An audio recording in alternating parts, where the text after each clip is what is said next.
नमस्कार, म एउटा नेपाली नागरिक भएको हैसियतले अब बनेको नयाँ सरकारलाई केही कुराहरू भन्न जाँदैछु।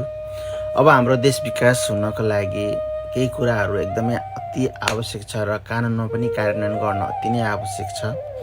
त्यो नेपाल जति पनि नेपाली दाजुभाइहरू दिदीबहिनीहरू बाहिर बस्नु भएको छ उहाँहरूलाई चाहिँ नेपालमै बोलाएर नेपालमै रोजगारी दिन एकदमै जरुरी छ।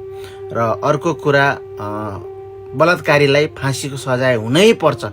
बलात्कारीलाई फाँसीको सजाय हुनुपर्छ र जसले महिला हिंसा गर्छ त्यसलाई चाहिँ कानुनी दायरामा ल्याउनुपर्छ। र मोस्ट इम्पोर्टेन्ट भ्रष्टाचारी, जबसम्म भ्रष्टाचारीलाई हामीले निर्मूल पार्दैन तबसम्म हाम्रो देश विकास बन्न सक्दैन, देश विकास हुँदैन, देश अगाडि बढ्दैन।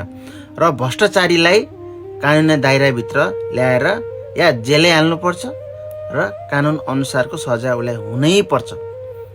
र यो कुराहरू गरियो भने एकदमै देश विकास हुन्छ।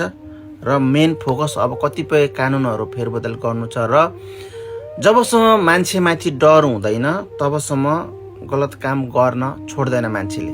महिलाहरू हाम्रो देशमा धेरै हत्याहरू भइरहेको छ, बलात्कारी भइरहेको छ। बलात्कारी जसले गर्छ त्यस्तो जघन्य अपराधलाई हामीले सिधै फाँसीको सजाय दिनै पर्छ।